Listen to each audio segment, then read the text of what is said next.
माँ बाप के हिस्से का प्यार किसी बच्चे के हिस्से में कम आए, उसे ऐसा लगे तो क्या वो अपने माँ बाप को ही मार डालेगा।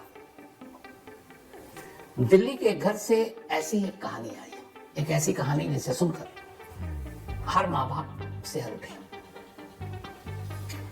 20 साल का लड़का है वो, और उस 20 साल के लड़के ने जो किया उसके बारे में क्या कहूं। लेकिन इसी के साथ आज बहुत सारे लोग सवाल भी पूछते थे कि एक कातिल जब कत्ल करता है तो कैसा होता है, कत्ल के बाद कैसा होता है, जब वो पकड़ा नहीं जाता तो कैसा होता है, उसका बॉडी लैंग्वेज क्या होता है।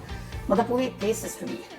तो इस कहानी के थ्रू मैं आपको एक केस स्टडी भी बताता चलूं कहानी शुरू करने से पहले। और उस केस स्टडी के लिए जरूरी है कि मैं 3 तस्वीरें आपको दिखाऊं। ये पहली तस्वीर है, यह वीडियो में है। एक लड़का है, इस लड़के का नाम है अर्जुन, और ये रो रहा है। रो इसलिए रहा है कि इसके ऊपर एक गम का पहाड़ टूट पड़ा है। जब ये रो रहा और जिस वक्त ये तस्वीर देख रहे हैं वीडियो, बस इससे चंद मिनट पहले इसके घर के अंदर से 3 लाशें मिली। एक लाश इस अर्जुन की माँ की, एक बाप की और एक बहन की। अर्जुन और अर्जुन की बहन में 3 साल का फर्क था। अर्जुन 20 साल का, बहन 23 साल की। तो ये पहला वीडियो तब का है जब अर्जुन को पता चला कि घर के अंदर 3 लाशें और उसके माँ बाप बहन किसी ने मार डाला, और पड़ोसी आकर उसको फिर संभाल रहे हैं। अब ये दूसरा वीडियो है। इस दूसरे वीडियो में थोड़ा सा वो कुछ कह रहा है, तो वो भी सुनिए। अब जब इस तरह की कोई चीज होती है तो मीडिया तो पहुंचेगी। तो वही एक रिपोर्टर ने किसी ने जाकर अर्जुन से सब सवाल किया जब ये हादसे की खबर बाहर आई, और अर्जुन क्या कहता है कि इस वक्त मेरा मन नहीं है बात करने का। तो ये सुनिए। ये हटा लो, क्या हुआ ये हटा लो, अभी मन नहीं है बताने का कुछ भी। नहीं, ये करने तो आपने ये भी सुन लिया। अब ये तीसरी तस्वीर देखिए। इसमें चारों तरफ पुलिस वाले हैं और बीच में एक नकाबपोश खड़ा है। अभी नकाबपोश कौन है? तो अगर 2 तस्वीरें आपने ध्यान से देखी होंगी तो जो 2 टी-शर्ट पहने हुआ अर्जुन है, इस नकाबपोश ने भी सेम टी-शर्ट पहन रखी है। जी, ये अर्जुन ही, और इस वक्त पुलिस हिरासत में। क्यों?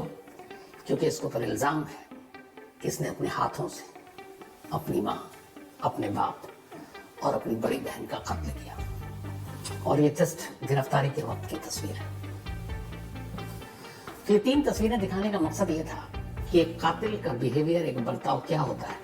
एक वीडियो में वो रो रहा है, उसको देखकर कोई कह सकता है कि इसी ने अपने हाथों से 3 कत्ल किए और फिर उन्हीं की मौत पर ये रो रहा है। दूसरे में जब वो पूछता है माँ बाप के साथ क्या, वो कहता है मेरा मन नहीं है। यहाँ पर भी आप उसका चेहरा और हाव भाव देखिए। तीसरे में खैर नकाब है चेहरे पर, तो चेहरे की जो भावनाएं है वो आप देख नहीं सकते। लेकिन ये 3 तस्वीरें आप देखेंगे तो इससे एक मैसेज मिलता है, वो ये है, कभी किसी की आंसू, किसी की आहें, किसी का गम, सिर्फ उससे आप अंदाजा मत लगाइए कि वो सही है या गलत है। पर्दादारी हो सकती है। बस मुझे क्राइम तक फैमिली को यही इस अर्जुन के चेहरे के जरिए ये मैसेज देना था। अब पूरी कहानी। बात 4 दिसंबर की सुबह की। दिल्ली के नीमसराय में एक फैमिली रहा करती थी। इस फैमिली के मुखिया थे राजेश कुमार। राजेश कुमार इंडियन आर्मी में थे और अच्छे पोस्ट पे थे। काफी बहादुर थे, काफी ट्रेनिंग ली, यहाँ तक कि वो एसपीजी के कमांडो भी रहे। एसपीजी के कमांडो बहुत चुनिंदा लोग कड़ी ट्रेनिंग के बाद बनाए जाते हैं, वो कमांडो भी रहे। 7 साल पहले फिर वो सेना से रिटायर हो गए। रिटायर होने के बाद अब वो नीमसराय में अपने परिवार के साथ रहते थे। परिवार में एक पत्नी कोमल, उसके बाद उनकी एक बेटी 23 साल की कविता और 20 साल का बेटा अर्जुन। बस ये 4 लोगों का परिवार सब कुछ ठीक चल रहा था। लेकिन बचपन से ही कविता पढ़ने लिखने में बेहद तेज थी।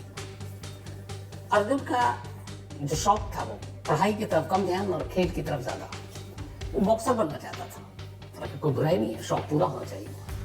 और बॉक्सिंग के लिए वो काफी मेहनत करता है। स्टेट लेवल पर उसने 1-2 सिल्वर मेडल भी जीते।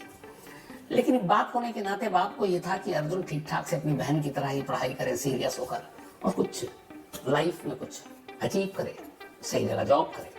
हर माँ बाप की उम्मीद बच्चों से ही होती है। तो अर्जुन को भी इसी बॉक्सिंग की वजह से दिल्ली यूनिवर्सिटी के कॉलेज में दाखिला भी मिल गया, स्पोर्ट्स कोटे से। उधर सिस्टर उसकी कविता, वो भी पढ़ रही है, पढ़ने लिखने में तेज। लेकिन इन दोनों के भाई बहनों के बीच में बड़ा फर्क था। कविता हर चीज में बहुत सीरियस, अच्छे नंबर लाती, मार्क्स लाती, सब कुछ ठीक। अर्जुन थोड़ा सा खिलंडा टाइप, स्पोर्ट्स की तरफ ध्यान, 20 साल की उम्र। तो अक्सर वो डांट खाता। अब चूंकि एक फैमिली है, एक आर्मी मैन की, आर्मी वाले बड़े सख्त होते हैं रूल रेगुलेशन को लेकर। तो बच्चों को भी वो चाहते हैं उसी रूल रेगुलेशन और डिसिप्लिन के साथ रहें। टाइम पे सोना, टाइम पे उठना, टाइम पे कॉलेज जाना, पढ़ना लिखना, आवारगी नहीं करना, हर माँ बाप यही चाहता है। आर्मी में थोड़े डिसिप्लिन के ज़्यादा सख्त होते हैं। तो बचपन से ही राजेश कुमार अपने बेटे अर्जुन को काफ़ी सख्ती के साथ सिखाते थे कि बेटा ये पढ़ लो, ये कर लो, और पिटाई भी कर देते थे। लेकिन अर्जुन ने देखा कि कभी उसके पिता या माँ ने उसकी बहन कविता को नहीं मारा। क्यों? कविता ने कभी मौका नहीं दिया। वो हर चीज़ बिना टोके रोके ही पूरा कर लेती थी। धीरे धीरे इसी माहौल में अर्जुन बड़ा होने लगा और वक्त बीतता गया। लेकिन पिता का बताओ कि 20 साल है, लेकिन है तो बच्चा वही था। 4 दिसंबर की सुबह थी। घर के अंदर 4 लोग थे, सभी सो रहे थे। अर्जुन की एक आदत थी, वो सुबह उठता था 5:30 बजे और थोड़ा मॉर्निंग वॉक करता और जिम जाता था, क्योंकि बॉक्सर बनना चाहता था। तो 4 दिसंबर की सुबह 5:30 बजे वो उठता है और अपना जिम बैग लेता और घर से निकल जाता है। जाने के बाद करीब 1.25 घंटे बीत जाते हैं। 1.25 घंटे बाद 6:45 पे वो वापस घर आता है। घर के अंदर दरवाजा खोलकर दाखिल होता है और दाखिल होते ही चीख मारकर बाहर निकलता है। उसकी चीख और शोर सुनकर वो दहाड़ मारकर रो रहा है। आस पड़ोस के लोग आ जाते हैं और तब वो बताता है अंदर का मंजर के अंदर 3 लाशें पड़ी, माँ बाप और मेरी बहन को किसी ने मार दिया। तो ये जो वीडियो दिखाया था ये उसी वक्त का है जब वो आया और चीखा और बाहर आया और रो रहा है, फिर लोग उसे संभाल रहे हैं। अब इसी दौरान पड़ोसियों में अंदर गया, उन्होंने देखा लाश। उन्हीं में से एक ने पुलिस को फोन किया और पुलिस मौके पर पहुंची तो पुलिस को यही लगा कि इत्तेफाक से अर्जुन शायद चला गया जिम, तो जान बच गई। 3 लोग मारे गए। अगर ये घर के अंदर होता तो ये भी मारा जाता। इसके बाद पुलिस अपनी तफ्तीश शुरू करती है।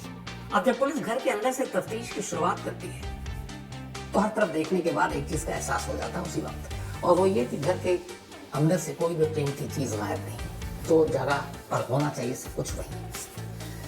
तो इससे क्लियर हुआ कि घर में कोई लूटपाट नहीं हुई, न लूटपाट के इरादे की वजह से ही ये कत्ल हुआ है।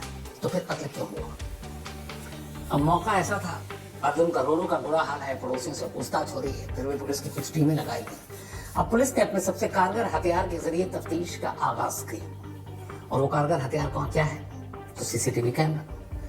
पुलिस ने कहा कि चलो राजेश कुमार के घर के इर्द गिर्द के सारे सीसीटीवी कैमरों को खंगालते हैं।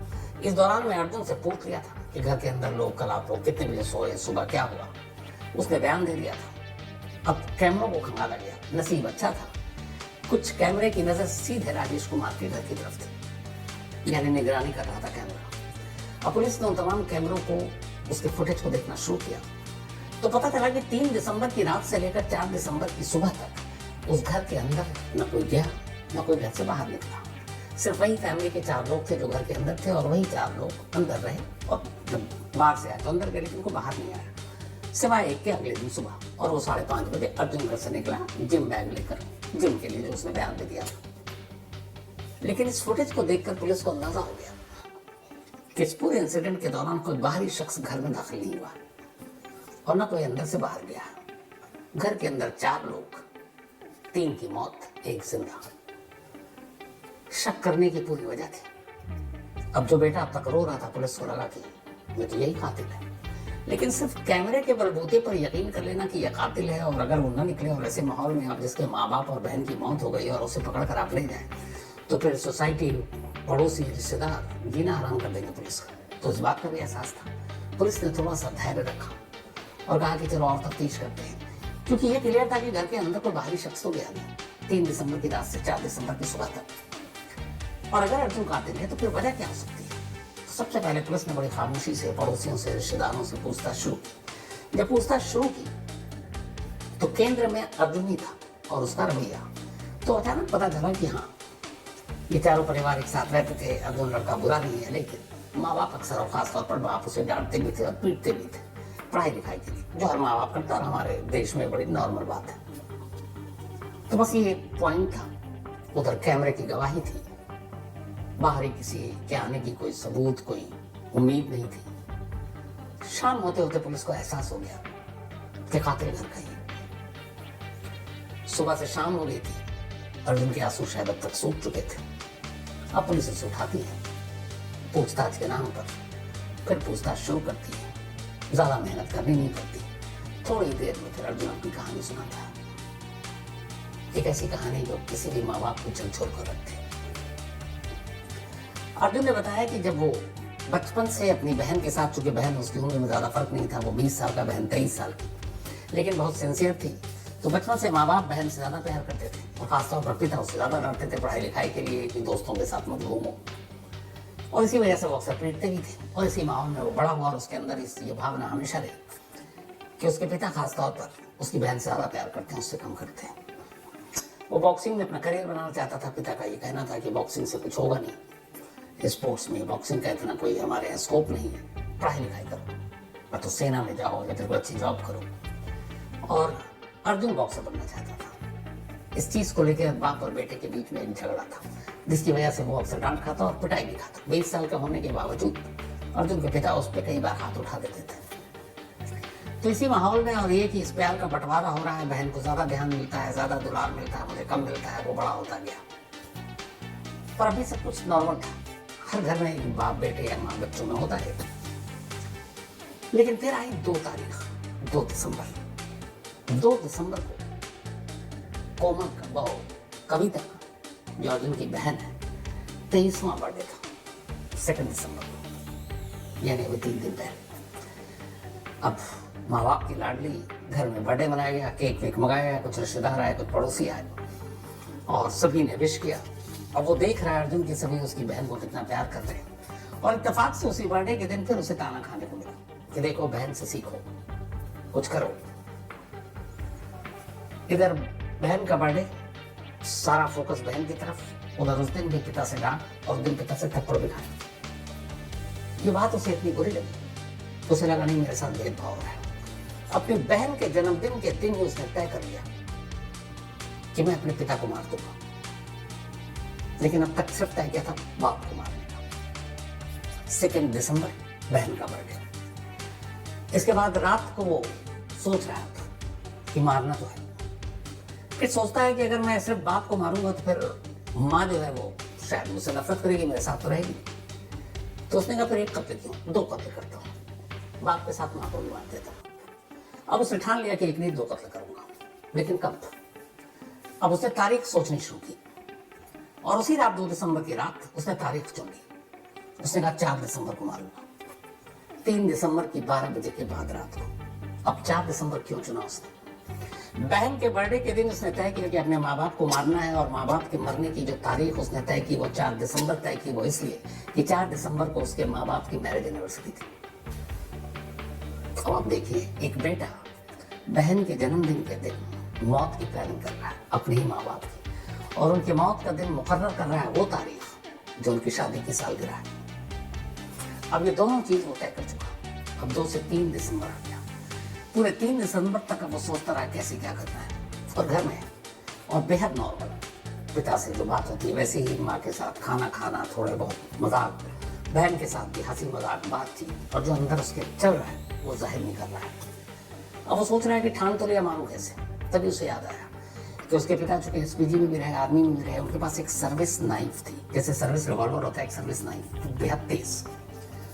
उसे भी पता था कि उसके पिता एनएसजी में कमांडो रहे, काबू में करना मुश्किल होगा, तो क्या करें? उसे तय किया कि वो जब गहरी नींद में होंगे तो उन्हीं के सर्विस नाइफ से वो उन्हीं के गले पर एक जोर का ऐसा वार करेगा कि बचने का कोई मौका ना मिले, और फिर जद्दोजहद का भी कोई मौका या गुंजाइश ना छोड़े। फिर वो उठा और सर्विस नाइफ जहाँ रखी थी चुपचाप से उठाया, अपने कब्जे में रख लिया। पूरा 3 दिसंबर घर में गुजारा नॉर्मल। 2 दिसंबर की शाम से 3 दिसंबर 2 दिन बीत गए और पूरे घर में किसी को भनक नहीं, जिसके मन में चल गया रहा। 3 दिसंबर की रात आई। 3 दिसंबर की रात आई, धीरे धीरे करके जब 12 बजे पूरा परिवार सो गया। चूंकि आर्मी बैकग्राउंड से थे तो राजेश कुमार थोड़ा जल्दी सो जाते थे। बहन ग्राउंड फ्लोर पे सोई, माँ और बाप फर्स्ट फ्लोर पे सो रहे थे, और खुद अर्जुन भी ग्राउंड फ्लोर पे सोता था। अब उसकी आंखों में नींद नहीं है, सर्विस नाइफ उसके पास है, इंतजार कर रहा है बस अपनी गहरी नींद में जाने का। और अभी तक तय है कि उसे 2 कत्ल करने हैं, एक पिता का एक माँ का। बहन को वो नहीं मारना चाहता। उसने कहा बहन की कोई गलती नहीं, क्योंकि उम्र में भी ज्यादा फर्क नहीं था, तो उसने कहा नहीं सिर्फ 2 कत्ल करूंगा। रात आ गई। अब अचानक रात को उसे ख्याल आया कि माँ बाप को तो मार दूंगा, बहन को छोड़ दिया तो फिर सारी जायदाद और जो भी है अब यहाँ देखिए, एक तरफ अभी तक प्यार का बंटवारा चल रहा है, अब लालच भी आ रखा है कि अगर बहन को छोड़ दिया और फिर तुम्हें मान लो कभी पकड़ा गया तो ये तो सारी चीज इसके हिस्से में चली जाएगी, और मैं बहन को भी मार दूँ तो फिर हर चीज जो माँ बाप की है वो मेरे हिस्से होगी, अकेला वारिस नहीं होगा, पकड़ा जाऊंगा नहीं, क्योंकि कोई शक नहीं करेगा। हर कातिल यही सोचता है। तो जिस बहन को उसने मारने की ठानी नहीं, ऐन वक्त पर जब वो कत्ल करने जा रहा है तब उसके दिमाग में आया नहीं सिर्फ माँ बाप को नहीं, पहले उसने सिर्फ बाप का सोचा, फिर माँ का सोचा, और उसके बाद आखिर में अब उसने तय किया कि नहीं, माँ बाप के साथ बहन को भी मार दूंगा ताकि कोई बचे ही नहीं और फिर सब कुछ मेरा हो। तो मोहब्बत में हिस्सेदारी, प्रॉपर्टी की हिस्सेदारी पे बात आ गई। अब उसने ठाना कि 3 कत्ल करना है। और कमाल देखिए कि जैसे उसने तय किया बहन को भी मार दूंगा, तो उसने कहा चलो बहन से ही शुरुआत करते हैं, क्योंकि वो ग्राउंड फ्लोर पे था। और उसने पहला कत्ल अपनी बहन का किया, उसी सर्विस नाइफ से गले पे वो चाकू घुमा दिया, कोई आवाज नहीं है। थोड़ी देर रुका रहा, फिर ऊपर गया। जब ऊपर गया दबे पाँव, तो अचानक उसने देखा कि बेडरूम में सिर्फ उसके पापा सो रहे हैं। उसने ध्यान दिया तो देखा बाथरूम की लाइट जल रही है। समझ गया कि माँ बाथरूम गई है। उसी मौके का उसने फायदा उठाया। पिता के बेडरूम में जाकर उसे पता था कि अगर जरा सा मौका दूंगा तो फिर जीत नहीं पाऊंगा। हालांकि ये भी बॉक्सर था, लेकिन वो कमांडर रहे थे। उसने वही सर्विस नाइफ अपने ही पापा का पूरी ताकत से दूसरी बार एक गले पे घुमाया। कोई मौका नहीं मिला, इस बार भी कोई आवाज नहीं आई। 2 कत्ल हो चुका था, अब बारी तीसरे और आखिरी कत्ल की थी। उसे पता था वहां बाथरूम में, वो बाथरूम के दरवाजे के बाहर किनारे होकर खड़ा हो गया और इंतजार करने लगा अपनी माँ का। थोड़ी देर के बाद दरवाजा खुलने की आवाज आई, माँ बाहर आई। तीसरी बार उसने झटके में वही चाकू अपनी माँ के गले पर घुमाया, फिर कोई आवाज नहीं आई। 3 लाशें अब उसके सामने थी। अब वो कभी ग्राउंड पे जाता, कभी फर्स्ट फ्लोर पे आता, तीनों लाशों की नब्ज टटोलता, धड़कने देखता, और जब उसे यकीन हो गया कि ये तीनों मर चुके हैं, तो फिर वो आराम से एक कोने में बैठ गया और सुबह होने का इंतजार करने लगा। उसका रूटीन था सुबह 5:30 बजे वॉक करना और जिम जाना। जब सुबह के 5:30 बजे तो उसने खून से सने अपने कपड़ों को अपने जिम के बैग में रखा और घर से निकल गया। घर से जाने के बाद मॉर्निंग वॉक के नाम पर वो एक गया, एक जगह पे छोटी सी नदी नेप्सरा के पास। वहां उसने झाड़ियों में वो कपड़े फेंक दिए। उसके बाद वहां से जिम गया, 1.25 घंटे बिताए। 1.25 घंटे बाद 6:45 बजे वापस घर आया और अंदर जाकर फिर वही बाहर वो ड्रामा शुरू, वो रोने का, वो चीखने का, लेकिन फिर पकड़ा गया। माँ बाप के हिस्से का प्यार बच्चों में बराबर बराबर बंटता है, ये हम सब जानते हैं। लेकिन अगर बच्चे के मन में ये बात आ जाए कि माँ बाप भेदभाव करते हैं तो फिर क्या किया जाए। ऐसा होता नहीं, जो मैंने शुरू में कहा, कई बार कुछ बच्चों से हम ज्यादा प्यार दिखाते हैं, जताते हैं, लेकिन इसका ये मतलब नहीं है कि माँ बाप के लिए बाकी बच्चे उतने अहम या उतने प्यारे नहीं है। हर एक माँ बाप के लिए, जो माँ अपने बच्चों को 9 महीने कोख में रखकर तमाम दुख तकलीफ मुसीबत उठाकर जन्म देती है, वो माँ किसी बच्चे के साथ कैसे भेदभाव कर सकती है? नहीं कर सकती। ये हो सकता है, जो बार बार कह रहा हूँ, थोड़ा बहुत प्यार में कम ज्यादा, लेकिन बच्चा ये सोचकर अपने माँ बाप को ही मार डाले, क्या ही बोलो। इसीलिए मैं नहीं चाहता था कि ये कहानी बच्चे सुने, और अगर किसी ने गलती से सुन लिया तो मेरी उनसे यही गुजारिश है कि कोई भी माँ बाप अपने बच्चों के बारे में कभी बुरा नहीं सोच सकते।